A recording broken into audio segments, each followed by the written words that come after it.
So, you're interested in learning everything there is to know about filing Chapter 7 bankruptcy in Florida. Well, thankfully, you've come to the right place. Let's get into it. Welcome to the Ascend Finance YouTube channel, where we help folks understand the cost and qualification for Chapter 7 bankruptcy in Florida. We actually built a free Chapter 7 calculator so you can estimate the cost, qualification, and pros and cons of filing Chapter 7 bankruptcy in Florida. Whether you live in a small town or a big city, the Chapter 7 calculator gives you specific results based on your personal information and zip code. Now today, I'm gonna get right into it, and I'm gonna tell you about the cost to file Chapter 7 bankruptcy in Florida, how to qualify for Chapter 7 bankruptcy in Florida, and one thing is people are always concerned about is assets, right? So are your assets protected if you file Chapter 7 bankruptcy in Florida? And finally, should you file Chapter 7 bankruptcy in Florida? Now remember though that this video is for informational purposes only and should not be construed as legal advice. All right, as I'm sure you're trying to research as much as you possibly can right now, let's make this short and sweet by diving into the first thing: how much it costs to file Chapter 7 bankruptcy in Florida. When it comes to filing Chapter 7 bankruptcy, there are several factors an attorney may consider in estimating a total all-in estimate to file.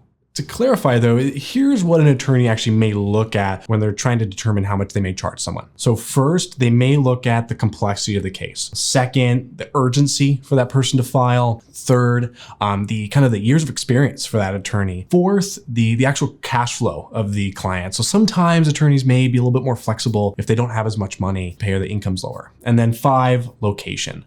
So I want to further go into each one real quick so we can explain them. So first, complexity of the case, right? So this generally is going to refer to whether or not you have any assets you protected when you file. So if the client ends up having assets, it may take the attorney longer to get the petition ready. So for urgency to file, whether you may have to file bankruptcy within a few days or months, an attorney may charge more or less depending on how much time they have to get it ready. And then attorney's years of experience, right? So this is going to be a little bit more straightforward. So if an attorney's been filing bankruptcies for more than 10 years versus someone that just started a year ago, they may actually be able to charge a bit more, but it really depends. And then fourth, the cash flow of the individual filing. So sometimes they may charge a smaller fee as a courtesy. Still, the average fee is usually charged regardless of the client's cash flow. Now, finally, the location. So this is actually more relative state versus state, as actually some states may have an average Chapter 7 fee of, let's say, $2,000 versus another state with an average of $1,200. Okay,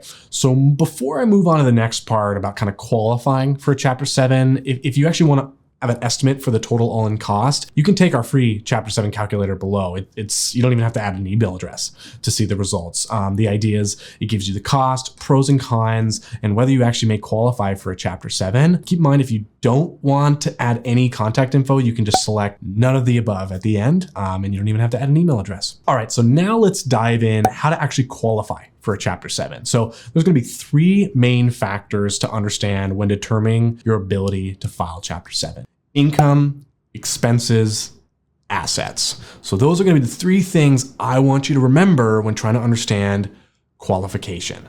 So each state is going to have most likely an income limit set for your household size. So what that's going to be considered is the means test income limit. I'll actually put the income limit for this state on the screen, but keep in mind that the means test updates every so often. So that being said, taking our free calculator that's actually in the description can be helpful, as it's actually going to be most up to date with the means test data for estimating your qualification for Chapter 7. Alrighty, so now let's talk about expenses, as the means test has a couple of parts. The first part of the means test is mainly considering your gross income versus the income limit for the household size.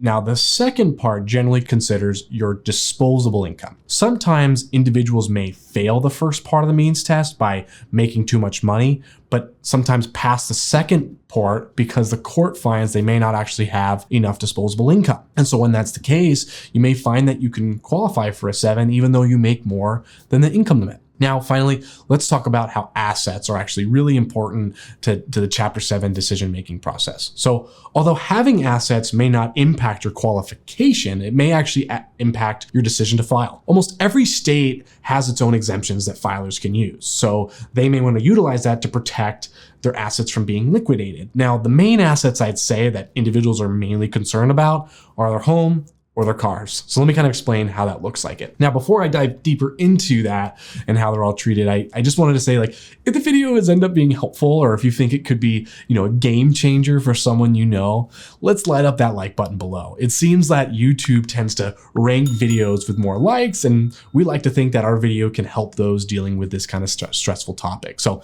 let's make it go viral and create a positive impact. Now that we've covered how assets may impact Chapter 7 from a high level, let's dive into it more to explain how that all works. There are what I'll call 2 E's that can help you estimate the risk of you losing your asset when you file Chapter 7 bankruptcy in Florida. The first E to remember is equity. The second E is exemptions. Okay, so those are going to be what I call the 2 E's. And if you're ever concerned, like, how do I figure out whether these are at risk of being sold, understand 2 things: equity and the exemption. One of the most common assets, I will say, that folks are mainly concerned about when going through this kind of process is their home, like losing their home. So I'm going to use a home for this example, okay? At the time of this video, the estimated homestead exemption in Florida is around, I think it's actually maybe infinite, okay? So with that being said, there's a good chance that your home may be protected regardless of the exemption. I will leave you with this though. There may be